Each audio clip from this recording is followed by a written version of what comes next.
they actually brought these back. The Air Force One is the definition of a classic sneaker, and throughout the years we've gotten used to seeing this shoe every day, everywhere, whether it be a crispy white pair or something a bit more wild. But few colorways in the history of the shoe has been as iconic as this one, the linen colorway, and Nike has for the first time brought this pair back in a full-size run, and we couldn't be happier. Let's get into it.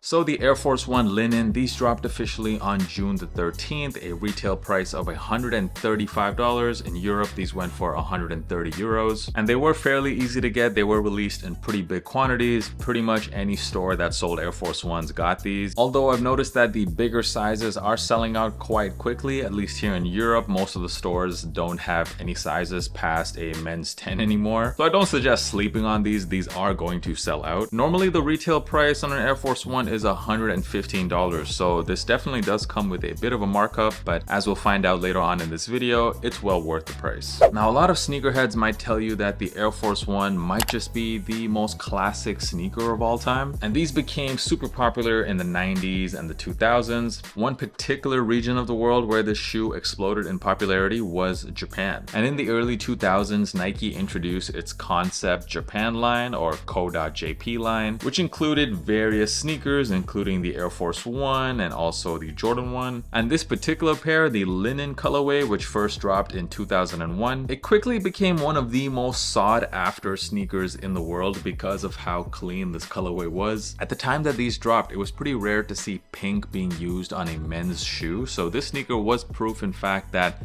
pink is a unisex color. There were plenty of other Japan exclusive Air Force Ones that released at that time, including the Ueno Sakuras, which actually will also be retroed by Nike later this year in big quantities. So if you were a fan of Japan exclusives, well, this is a pretty amazing year because we've also gotten the Plum Dunks as well as these two Air Forces. And the Air Force One was in fact such a popular model in Japan that Nigo and Bape in fact made their own version of the shoe called the Bapesta. Now this 2024 release is not the first time that this sneaker has retroed. It actually retroed back in 2016 when Kith released the shoe to commemorate the opening of its Kith Miami store. The shoe is in fact very special to the founder of Kith, Ronnie Feig. He says many times that this is just one of his favorite colorways. When I looked the shoe up on StockX today, I did notice that this new pair in fact is using the same item code as the Kith pair from 2016, which tells me that this is in fact exactly the Kith version that has retroed. And looking at some previous sales of that shoe, well, I hope you weren't the person that paid upwards of $1,300 or $1,400 for these, because these were reselling for quite a lot of money just a few years ago. But now after this drop, you can get these for around retail. If you did miss out on this drop, by the way, I will leave a StockX link in the description. If you cop using that link, that is one way to help support the channel. But now let's get into the shoe. First of all, these come in a very standard Air Force One box. Nothing really special here. Your standard black box with the silver text. And looking at the shoes, the colorway, yes, it is in fact a super clean pair. The official colorway is linen, atmosphere pink, and true white. And these colors come together absolutely beautifully, looking like a Neapolitan ice cream. The main color used on the shoe, of course, is this linen or like a tan brown color that you see on the upper of the shoe. The swooshes feature that light pink, atmosphere pink color, and you also get little hints of pink on the tongue tab of the sneaker, as well as on the heel. You have the Nike Air embroidered there, and also you see more of that pink on the outsole of the shoe. You also have this tiny Nike swoosh that has been embroidered near the toe box, which is also done in pink. But now let's look at the reason that this sneaker is priced at a premium cost compared to most Air Force Ones, and that is the leather quality. You're getting some very nice, what feels like premium leather here for an Air Force One. If you're used to, you know, white Air Force Ones, it's a bit of a stretch, honestly, to call whatever material they used on that shoe as leather, because to me it kind of feels like plastic. But not on this linen pair. You're getting some very nice tumble leather here. The material feels soft. When you throw these on, it already feels like these shoes are broken in. That same nice leather is used on the swooshes as well, and also it's used on the tongue of the shoe. You get a white leather tongue here, just like the OG pair. Now as far as the shape goes on this shoe, I did watch a video comparing the Kith pair to the OGs, and it was said in that video that the Kith pairs had somewhat of a wider toe box than the the OGs, and since this 2024 version is in fact the kith version, the shape doesn't seem to be a one-for-one replica of the OG. However, the materials on this pair seem to be slightly an upgrade compared to the originals, at least according to that comparison video. What you're also getting on this shoe is a very nice plush inner lining, which you typically don't get on most Air Force Ones. And also, interestingly enough, the insole that comes with this pair seems to be made out of like a towel material, or I guess a linen material. I don't know if the OGs came with that same insole. However, I think it's pretty appropriate because I always kind of wondered, why is this shoe called the Linen Air Force One considering it's a leather shoe? I know that the colorway name of this brown is linen, although linen can technically be any color. So I do like that they threw in that linen insole, just one little detail that is appreciated. You got those familiar stars as well on the outsole like you do with every Air Force One.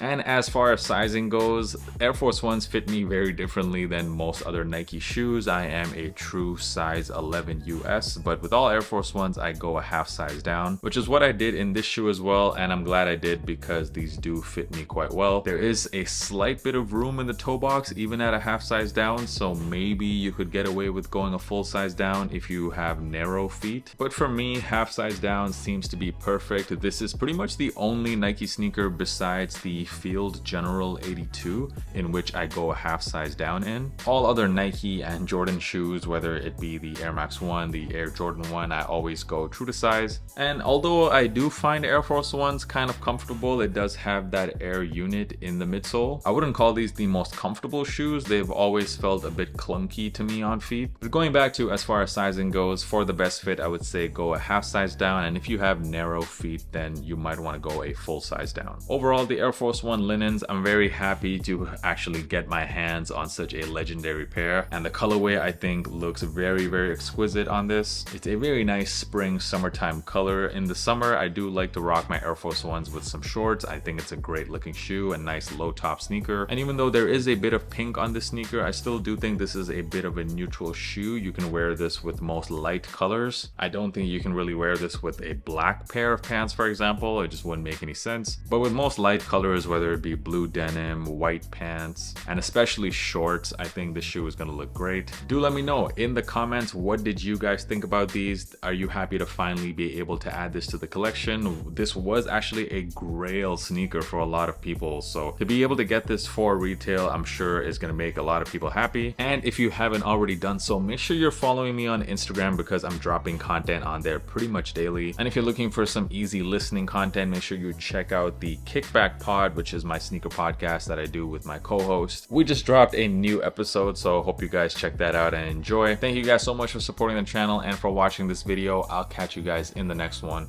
Peace.